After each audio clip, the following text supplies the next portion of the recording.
இதை நீங்கள் எப்படி எடுத்துக்கிறீங்கன்னு தெரியல. ஆனால் நான் உங்ககிட்ட ஷேர் பண்ணணும்னு தோணுது.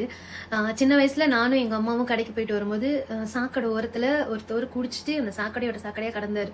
அப்போ எங்கள் அம்மா கிட்ட சொன்னேன், அம்மா இவங்க யாரோ ஒரு அம்மாவுக்கு பையன் தானே, யாரோ ஒரு ஒய்ஃபோட ஹஸ்பண்ட் தானே, யாரோ ஒரு பிள்ளைக்கு அப்பா தானே, பார்க்க பாவமா இருக்குல்ல அப்படின்னு சொல்லும் போது அம்மா சொன்னாங்க, குடிச்சிட்டு கிடக்குறவங்க போய் என்னம்மா சொல்றது.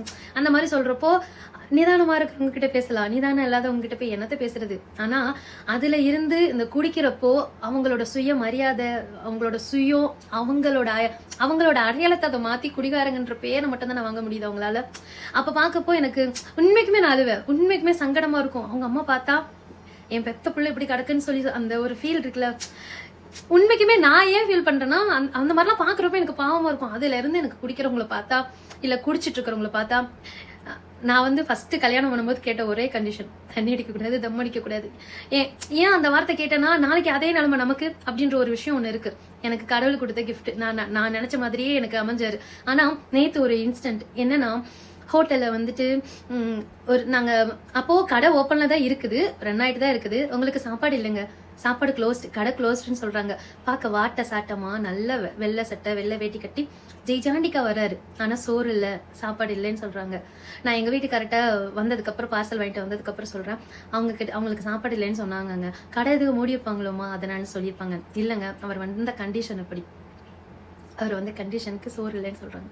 நீங்க ஏங்க, அதாவது எல்லாருமே குடிக்கிறாங்க, நீ என்னம்மா இப்போ போய் சொல்ற, குடிக்கிறதுனால எல்லாருமே தான் குடிக்கிறாங்க, எல்லாருமே தான் செய்யறாங்கன்னு சொல்றப்போ அவங்க இடத்துல அவங்க ஒய்ஃப் நின்று பாத்திருந்தா, என் பெத்த பிள்ளைக்கு சோறு இல்லைன்னு சொல்றப்ப பாத்திருந்தா, குடிச்சிட்டு சோறு இல்லைன்னு சொல்றாங்க, அது திமிரு, அவன் குடிச்சிட்டு பண்றான்னு சொல்லலாம்.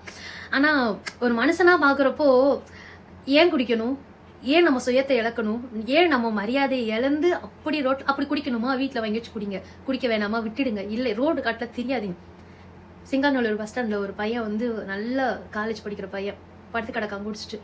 அதே டீனேஜ் பசங்க பேசிட்டு போறாங்க, இங்க பாரு இவங்க இப்படி படுத்து கிடக்கா, இப்படி குடிச்சிட்டு கிடக்கா, இதுக்கு தான் இதெல்லாம் குடிக்கிறதே இல்லைன்னு சொல்றாங்க. நீங்க உங்களோட மரியாதையை இழக்க வைக்கிற விஷயம் நமக்கு வேணுமான்னு தெரியல. நம்ம பெத்த பிள்ளைங்களும் நம்ம பெத்த அம்மாவும் நம்மளை கட்டிக்கிட்டவங்களும் அந்த கண்டிஷன்ல பார்த்தா எப்படி இருக்குன்றத நான் ஃபீல் பண்ணிட்டே இருப்பேன். எனக்கு தெரியல ஏன் அவங்களெல்லாம் பாக்குறப்போ எனக்கு அவங்க கொழுப்புக்கு குடிக்கிறாங்க, ஆனா ஏன் பாவப்படுறேன்னு எனக்கு தெரியல. தயவுசெய்து குடிக்காதீங்க, குடிச்சா ரோடு கட்டில படுக்காதீங்க. பாக்குற எங்களுக்கே கஷ்டமா இருக்கு, உங்க கூட இருக்கிறவங்களுக்கு எவ்வளவு கஷ்டமா இருக்கும். குடிக்காதீங்க.